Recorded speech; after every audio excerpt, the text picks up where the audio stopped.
Welcome everyone, Christine here with a discussion about one of the things that I do believe Total War Warhammer 3 and the Warhammer games in general handle significantly better than all the other Total War games that have come out, with the exception of perhaps something like Pharaoh and Troy. But when compared to the historical games, there is one aspect that the Warhammer games do handle significantly better, and that is the question of technology and unit availability. Because if you look back at the historical games that have come out since Empire, and that includes everything, including Empire, Napoleon, Shogun 2, Rome 2, and Attila, there is a limitation to a degree or another on the types of units you can recruit, and the fact that those units and the structures to produce those units, looking at Shogun 2 especially here, are locked behind technology. Now, some people will make the argument that this is fine, that it forces you to make choices. Well, I'm going to be blunt in saying it. When we're looking at campaign choices, some are always going to be better than others. And what it really creates in Shogun 2, when you lock a lot of the naval units, gunpowder units, artillery, cavalry behind technology, and it's technology that takes dozens of turns to get access to, what you're really doing, what Creative Assembly really did in those games, is they made those campaigns far less interesting, especially on the replayability aspect, because they gave you far less choices. There's no campaign in Shogun 2 where not going for katana samurai or the military technology, like katana into archers, getting cav, and then whatever else you want, but really getting those three things as quickly as possible is not the best choice. There's no campaign in Shogun 2, in particular, where focusing on naval technology is a great idea. Because it's like, well, sure, having a navy is useful in Shogun 2 is significantly less important than getting access to powerful infantry units, and if you're playing Follow Samurai, obviously getting access to artillery, because unlike vanilla Shogun 2, artillery can be unlocked relatively quickly in Follow Samurai, which is also one of the reasons why Follow Samurai is a significantly better campaign experience. But how does Warhammer 3 largely handle this? Well, the way Warhammer 3 in particular handles this is nothing is locked behind technology. There are certainly benefits in terms of certain technologies, in terms of improving your units, like getting recruit rank for Dread Spears, Dark Shards, Bleak Swords, speed for infantry units, and so on and so forth. There are certainly benefits in terms of making these kind of units substantially more powerful or cheaper in a campaign. I think like that system is handled far better than what we have had in a lot of historical games. Restricting things for dozens of turns is not a great system, especially because, as I've stated in many videos on this channel, and I will continue to state this because it is true, the important portions of a campaign, regardless of which difficulty you're playing on, those are always in the early game. Now, I understand that a lot of people, in fact, probably a majority, if not vast majority of people, are used to playing campaigns more slowly.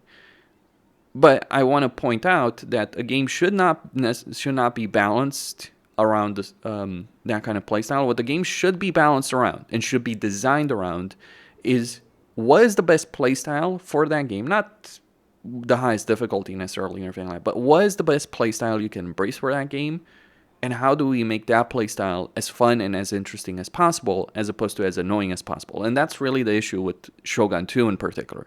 Because while I certainly like a lot of things about Shogun 2, and I've made that point as well, the limitations on technology in the vanilla game there are genuinely frustrating. There is no Total War game that's ever been out there where you don't want to have a very aggressive, very early push in a campaign. Now, if campaigns in Total War were designed in such a way where having a slower pace, having longer campaigns with more interesting end games, if that would work, I would not have this discussion necessarily.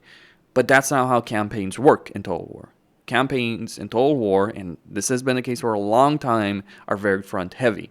I would like to point out also that this was not the case in Rome 1 and Medieval 2. To be sure, units were restricted early on, but you did not have the arbitrary restriction that we've seen in so many historical games, and especially in Free Kingdoms, because that's really the game that annoyed me the most about this.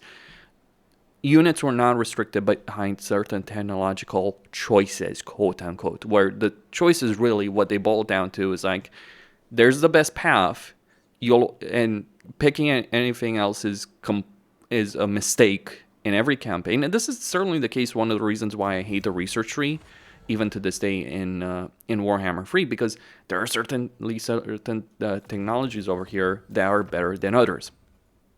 Like if you're playing the Dark Elves, you'll always want to get like Revel and Suffering as quickly as possible, and then you'll want to get Chartered Piracy, or rather, you'd probably want to get Chartered Piracy as quickly as possible, get Founded on Tyranny, get Driven by Vengeance, get the upgrades, all that, unlock the Black Arcs as quickly as possible.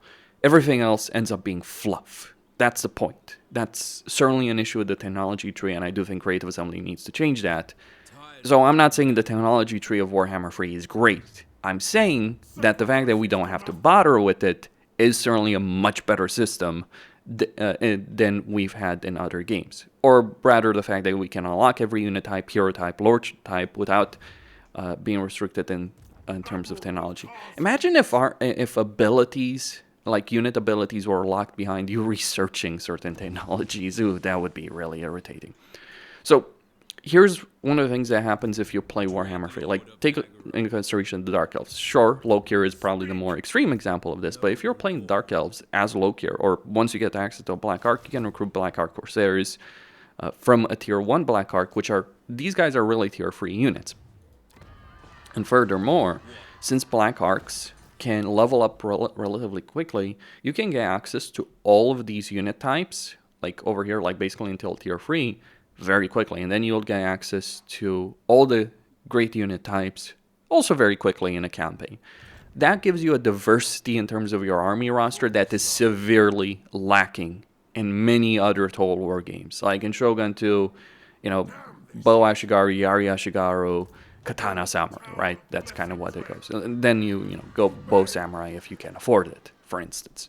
Or Principes in Rome 2, for instance. Or X unit in X in Y game that is just significantly better to get access to as quickly as possible. Like, I know, crossbowmen, for instance. Getting good crossbowmen in Free Kingdoms is a significant power boost. And that's what the benefit is. Now, you might say, oh, you're just getting power very quickly.